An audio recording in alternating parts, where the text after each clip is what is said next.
My name is Jack Storms. I'm a cold glass sculptor in Los Angeles, California. I've always been good at art. From when I was a little kid, I always loved to draw and sculpt and create. What made me want to become an artist is I was always good at it, and I fell in love with the process. So when I got my degree from college, I threw up my hat. And before I caught it, I was having panic attacks about what I was going to do with this degree in art. But I always knew that if you take art seriously, you can find a career in it. The first thing I did is I started to look for a place that could use someone in their professional art studio. And I was lucky enough to find a place that did optic sculpture. So I got the job and I started working there, and from the second I was there, I just knew it was something I was going to do for the rest of my life. What makes the artwork so unique is the fact that there are very few people on the planet that undertake this endeavor to create this type of artwork. Basically, 99.9% of the art glass that you see out there in the world is formed hot. That is to say, they get their materials and they start manipulating the shape of the glass and start playing around with the colors, and they do that hot. So they administer flame to it, or they put it in a kiln, or there's several methods. But what I do is I don't use any heat at all. I grind and grind and grind, and then I polish, and that's what separates me from everybody else. It's much more difficult and it takes a lot more time, but for me the effects are just brilliant. Each one of these pieces takes approximately 8 to 18 weeks to complete from start to finish. Because of the labor involved and because of the perfection, because of the tolerances being so tight, it's a pursuit of perfection at every single turn. So because of that, they take some time. Let me describe the process for you. We get these large blocks of glass.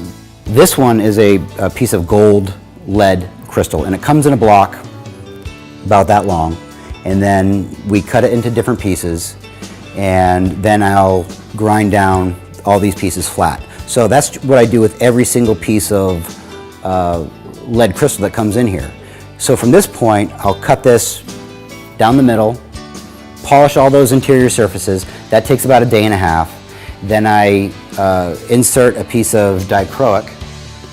For example, this piece is halfway in process. So what I've done is I've put in the dichroic right here, all that color. And then I come to a stage like this, where I have them, where you see color all the way around here. That's because I've cut it so many times and put all this color in.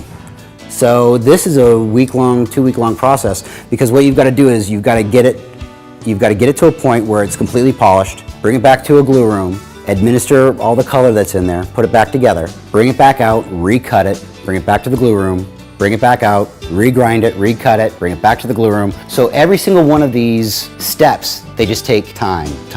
There's not a whole lot you can do for shortcuts if you want the work to look like it should look. Almost universally, people ask me when they see the work, how did you get that in there? How did you get those pieces in there? How did you get that color in there? And I've got to explain to them that actually I build that first, and then I surround it with clear glass. It relies on what's called a refractive index. So the inside is lead crystal, and light passes through that differently than it does with the optic crystal that I surround the work with. So the optic crystal and the high-end epoxy that I use that holds it all together again, they share the same refractive index, so light passes through them without much acknowledgement to the eye. But when it comes to the lead, you'll see a fine line of demarcation where you just see this piece of a glass within glass, almost suspended. Of course it's not, but it appears that way. It's a fun, beautiful aspect of the work.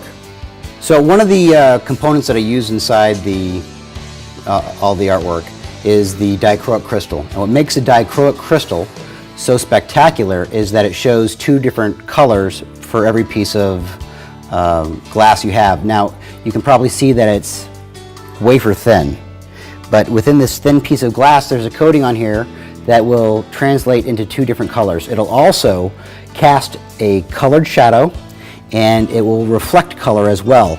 It's just one of the elements that add to the spectacular nature of the work. My favorite piece of artwork is by far the Viviovo. I created this piece of artwork, I started it, and it just proved to be so difficult in the process that I pretty much gave up on it. And I was getting ready for a show, and I had met this wonderful girl that eventually ended up being my wife, and I was trying to show off for her.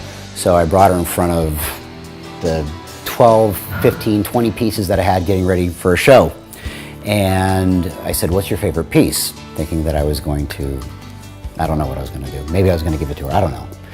And she looks at all the pieces and she says, I love them all, but this one that's unfinished right here, I think that's my favorite because of what it could be. It looks like it's almost there. And of course, I named that piece after her. It was the Viviovo. Vivian is my wife's name, and ovo is Portuguese for egg, and my wife's from Brazil, so it all came together because my fantastic idea was to name the thing Egg. This is a gold Viviovo, or Viviovo de Oro, and this is just a phenomenal piece. I do this for a living. I stare at the work all day, and every single time I do one of these pieces, it makes me pause and sit there and just reflect on how beautiful it is. I sometimes look at this and I can't believe I can't believe I do this kind of work. It blows me away.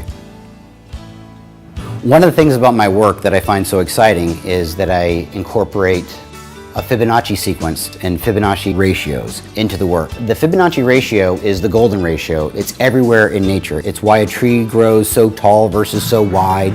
It's everywhere in our body. Its ratios are in our face. Your nose is in a ratio to your eye, and you see it almost universally in a conch shell. That spiral comes out. That's a ratio. The reason why I use that in my artwork is because all good artwork has it, but it's crucial to my work because I rely on a straight line. All of my polishing surfaces have to be straight, and there's no such thing as a straight line in nature. So what I've got to do is I've got to take these straight lines that don't occur in nature and make them natural. So I've got to use that Fibonacci as a bridge between the collector and the artwork, because without it, it looks very manufactured and it looks very automated, and it's not. It's labor intensive. At every step of the process is intense human interaction in its pursuit of perfection.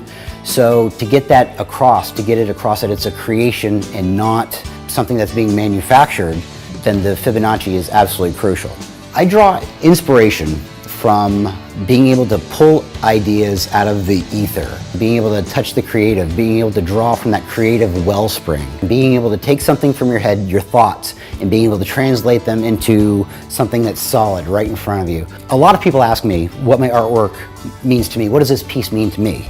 But that's not the right question. My question is, what is this artwork going to mean to the person that's going to take it home? Because that's what, to me, this artwork is really all about. What does it mean to the person that is going to put this in their home and look at it every day? That's where I get my meaning from. So when someone says, Jack, what does the artwork mean to you? I turn it around on them and I say, you've got to tell me what it means to you. Is this something that you bought for your wife for an anniversary gift? Or is this something to remember your trip to Hawaii? Or is it something that you just want to buy to look at every day because it's just so beautiful? Because if that's the answer, because it looks so beautiful, then the answer is I created it out of sheer beauty.